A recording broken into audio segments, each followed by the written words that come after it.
जय हिंद दोस्तों, मैं सचिन कुमार आप सभी का न्यू टीम अकेडमी में हार्दिक स्वागत एवं अभिनंदन करता हूं। जैसा कि आप सभी को पता है, हमारी न्यू टीम अकेडमी में फ्री क्लासेस चलाई जा रही है। ऑल वनडे एग्जाम की तैयारी कराई जा रही है। यहाँ पर मैथ, रीजनिंग, जीएस, इंग्लिश सभी क्लासेस आप सभी को फ्री में दिया जाएगा। आप लोग मेहनत करिए और हमारे टीम से जुड़े रहिए। हमारी न्यू टीम अकेडमी के माध्यम से आप सभी को वीडियो प्रोवाइड किया जाएगा। बिल्कुल निःशुल्क है, बिल्कुल फ्री है। केवल आप लोग मेहनत करके पढ़ाई करिए। हमने ये प्लेटफॉर्म तैयार किया new team academy. New team academy के माध्यम से हम उस हर व्यक्ति तक, हर लड़के तक पहुंचाएंगे जो बिना फीस के पढ़ना चाहते हैं, जिनके पास फीस इतना अभाव है कि नहीं दे सकते हैं और पेड क्लास नहीं ले सकते हैं। उसके लिए ये न्यू टीम अकेडमी बनाया गया है। हमारे टीम की तरफ से पूरी मेहनत की जा रही है कि आप सभी को फ्री में पढ़ाया जाए और ऑल वनडे एग्जाम की तैयारी कराई जाए। आप सभी हमारे चैनल से जुड़े रहिए। लाइक शेयर सब्सक्राइब करिए और मेहनत करके पढ़ाई करिए। आपको लगातार वीडियो प्रोवाइड किया जाएगा।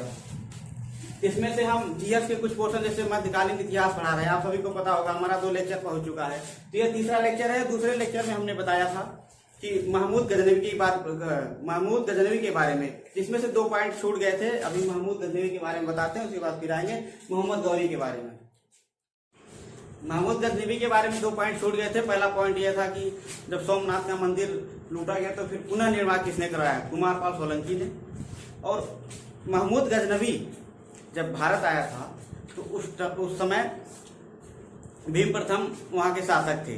अब जब मोहम्मद गौरी आएंगे तो इस टाइम भीम द्वितीय, जिसे मूल राज के नाम से भी जाना जाता है, तो जब भीम द्वितीय राज कर रहे थे तो मोहम्मद गौरी ने आक्रमण किया और भीम द्वितीय को मूल राज के नाम से भी जाना जाता है।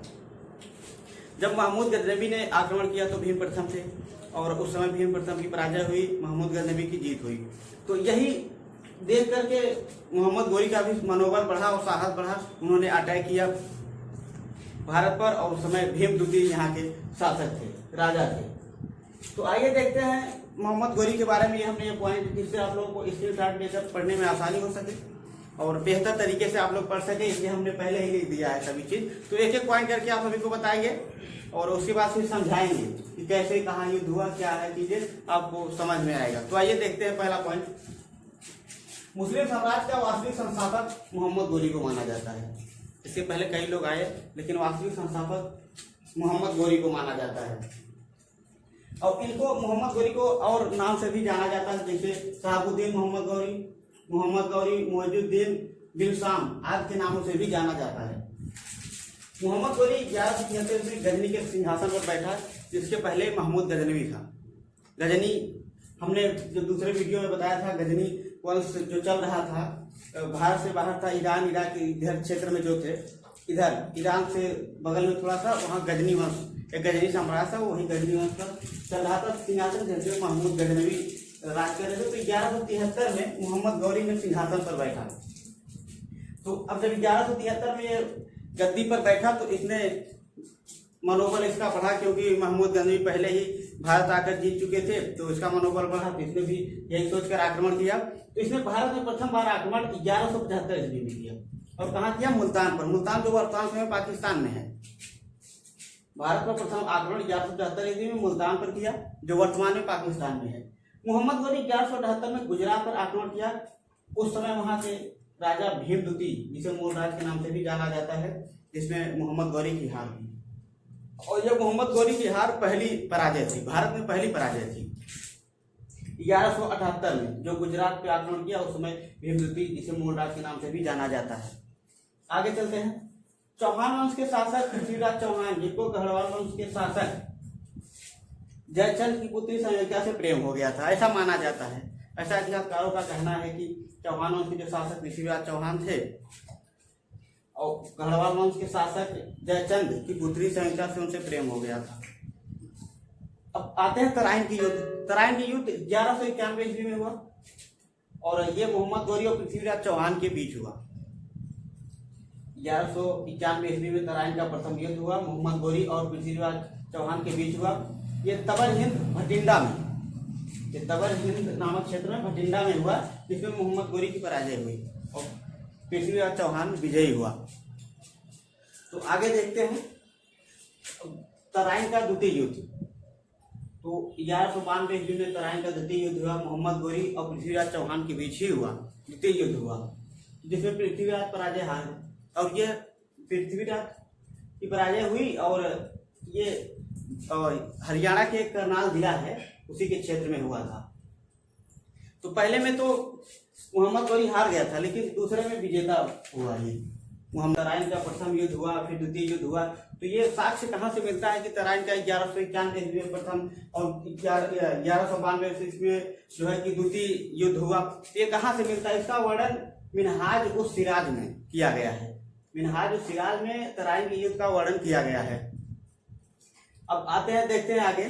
जो जयचंद थे, पृथ्वीराज चौहान जिनकी पुत्री से संयोगिता से प्रेम करता था, वही ये है, वही जयचंद है। ये वही वाले जयचंद हैं जो पृथ्वीराज चौहान जिनकी पुत्री संयोगिता से प्रेम हो गया था, वही जयचंद है के बीच युद्ध हुआ।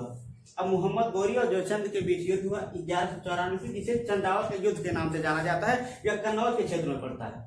1194 में मोहम्मद गौरी और जयचंद के बीच युद्ध हुआ, जिसे चंदावत युद्ध के नाम से जानते हैं, या कन्नौज के क्षेत्र में है। अब जब तराइन का युद्ध हुआ और चंदावर का युद्ध हुआ, तो ऐसा माना जाता है, इतिहासकारों का ऐसा मानना है कि तुर्क शासन की नींव पड़ गई। मोहम्मद गौरी आए, इन लोगों का मनोबल बढ़ा, युद्ध किए, कहीं में हारे और कहीं में जीते, तो धीरे धीरे तुर्क शासन की नींव पड़ गई। तो तराइन, ऐसा माना जाता है कि तराइन और चंदावर के युद्ध से तुर्क शासन की नींव पड़ी। अगले पॉइंट में आते हैं। मोहम्मद गौरी 1206 ईस्वी में अंतिम बार आक्रमण किया। खोखर जाति होते हैं, खोखर जात के विद्रोह को दबाने के लिए, खोखर जात के विद्रोह को दबाने के लिए मोहम्मद गौरी ने 1206 ईस्वी में भारत पर अंतिम बार आक्रमण किया।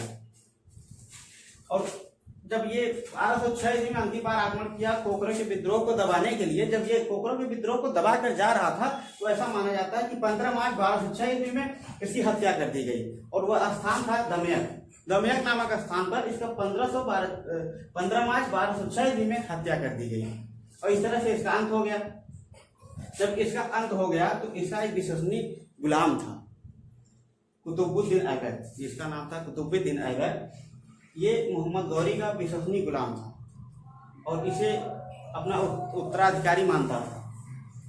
तो जब कुतुबुद्दीन ऐबक उत्तराधिकारी था, मोहम्मद गौरी की हत्या कर दी गई 1206 ईस्वी में, तब अब कुतुबुद्दीन ऐबक जो है, अब ये एक गुलाम वंश की स्थापना करता है।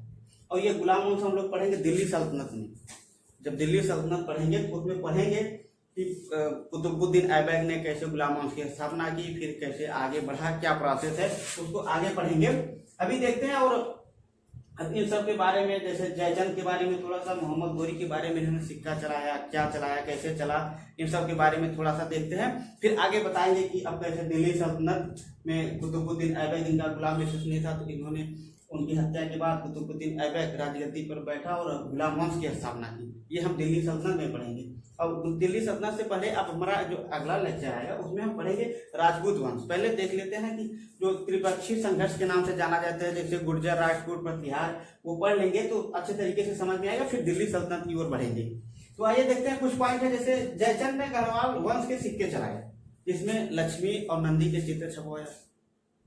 जयचंद जिनकी पुत्री से पृथ्वीराज चौहान प्रेम करते थे, जिसके नाम संयोगिता थी, तो जयचंद ने गढ़वाल वंश के सिक्के चलाए, लक्ष्मी और नंदी के चित्र छपवाए। और मोहम्मद गौरी भी सिक्के चलाए, लेकिन इनमें ये अंतर था, इन्होंने लक्ष्मी और नंदी की एक तरफ चित्र छपवाया, दूसरी तरफ मोहम्मद बिन शाम लिखवाया। इसका नाम है, ये मोहम्मद गौरी अपने नाम से, जिसका नाम मोहम्मद बिन शाम, इसे मोहम्मद बिन शाम के नाम से भी जाना जाता है, तो इन्होंने दूसरी तरफ मोहम्मद बिन शाम लिखवाया, तो ये अपने नाम पर लिखवाया था। अब पृथ्वीराज का वास्तविक नाम राज पिथौरा था। ऐसा माना जाता है जब इसकी मृत्यु हुई तो राज पिथौरा में ही दफनाया गया था पृथ्वीराज चौहान को। उसका वास्तविक नाम राज पिथौरा था। इसके एक दरबारी कवि थे जिसका नाम था चंद्र बरदाई, जिन्होंने पृथ्वीराज रासों की रचना की है। आप सभी को पता होगा चंद्र बरदाई बहुत ही प्रसिद्ध रहे हैं, पृथ्वीराज रासों की रचना की है। तो ये रहा मोहम्मद गौरी के बारे में, और ये सब पॉइंट हमने बताया। अब यहाँ से समाप्त होता है विदेशी आक्रमण। अब अगला जो है हम शुरू करेंगे राजवंश। राजवंश में गुर्जर, प्रतिहार, राजपूत और त्रिपक्षीय संघर्ष क्या है। त्रिपक्षीय संघर्ष ये चीज है कि जो कन्नौज उस टाइम शक्तिशाली शक्तिशाली साम्राज्य था, तो कन्नौज के लिए लड़ाई होती थी, जैसे गुर्जर, प्रतिहार, राजपूत में। तो यही त्रिपक्षी, ये तीनों को जो संघर्ष बीच में हुआ, ये त्रिपक्षी संघर्ष के नाम से जाना जाता है। तो अगले लेक्चर में जब हम पढ़ाएंगे राजपूत वंश, तो उसमें बताएंगे कि त्रिपक्षी संघर्ष के बारे में, और कैसे ये त्रिपक्षी संघर्ष, और उसके बाद फिर कन्नौज कैसे इतना शक्तिशाली साम्राज्य बना, क्या ऐसी क्या चीज थी जिन्होंने त्रिपक्षी संघर्ष होता रहा आपस में और लड़ाई करते रहे और कन्नौज को जीतना चाहे, ऐसा क्या रहा कन्नौज में, तो हम बताएंगे उसके बारे में अगले वीडियो में। और उसके बाद इस समय अब ये जो है विदेशी आक्रमण खत्म हो चुका है, अब आगे चलेंगे तो हम लोग पढ़ेंगे राजपूत वंश, फिर उसके बाद दिल्ली सल्तनत, फिर उसके बाद विजयनगर और साम्राज्य जो है बहमनी साम्राज्य है, उन सब के बारे में अध्ययन करते हुए लास्ट में चलेंगे मुगल काल में। उसके बाद फिर धीरे धीरे हमारा मध्यकालीन इतिहास समाप्ति की ओर होगा। और फिर अगले वीडियो में जब आएंगे तो देखेंगे। तो हम इतना जरूर करना चाहेंगे, आप लोग मेहनत करके पढ़िए और लगातार पढ़ते रहिए। हमारी जो न्यू टीम एकेडमी है लगातार मेहनत कर रही है, और हमारे जो कुछ टीचर अभी नहीं आए थे सभी लोग आ चुके हैं, और जल्द ही आपको वीडियो प्रोवाइड किया जाएगा जो भी बचा हुआ सब्जेक्ट है। तो आप लोग लगातार पढ़ते रहिए और हमारी न्यू टीम एकेडमी को सब्सक्राइब जरूर करिएगा। हम लोग बिल्कुल फ्री दे रहे हैं आपको, फ्री में पढ़ाने की एक इच्छा हुई है, इसलिए हमने एक प्लेटफॉर्म तैयार किया और उसका नाम न्यू टीम एकेडमी रखा। और हम सोचते हैं कि उस हर जरूरतमंद व्यक्ति तक पहुंचे, फ्री में, बिल्कुल फ्री में पहुंचे, और लोग पढ़ सके, अपनी तैयारी कर सके, उनके भविष्य में हम लोग कुछ योगदान कर सके, उनके भविष्य को बेहतर बनाने में कुछ सहायता कर सके। इसलिए हमने न्यू टीम एकेडमी की स्थापना की, जिसे लगातार हमारे और भी अभी जैसे कि प्राचीन इतिहास आप लोगों को मिल रहा होगा, आप देख ही रहे हैं, भूगोल मिल रहा होगा, और मध्यकालीन भारत है, और नंबर सिस्टम जैसे चल रहा है मैथ में, तो और जो बाकी सब्जेक्ट हैं जल्द ही आपको वीडियो मिल जाएगी। आप लोग मेहनत करके पढ़ाई करिए और उसके बाद विश्वास बनाइए। और हाँ, सफलताएं और असफलताएं से कभी डरना नहीं, क्योंकि सफलताएं और असफलताएं ये जीवन के अंग हैं। हम लोग कभी सफल हो जाते हैं, कभी असफल हो जाते हैं, ये सब जीवन के अंग है, ये सब होता रहता है। लेकिन आप घबराइए नहीं, आप ये समझ के चलिए कि हम सफल हैं और हमेशा रहेंगे, बस। तो आप असफलता खत्म हो जाएगी। आप अपने मन से जिस दिन असफलता की बातें निकाल दिए तो आप उस दिन सफल हो जाएंगे। तो आप लोग लगातार मेहनत करिए और घबराइए नहीं, हम आपके साथ हैं, लगातार मेहनत करेंगे। आप लोगों को जो कुछ भी समझ में आए आप कमेंट करिए, मेहनत करके पढ़ाई करिए, कमेंट का जरूर हम लोग रिप्लाई देंगे। तो हम मिलते हैं अगले लेक्चर में, राजपूत वंश पढ़ेंगे और उसके बाद फिर धीरे धीरे मध्यकालीन आगे बढ़ाएंगे। तो चलिए ठीक है, इसी के साथ जय हिंद।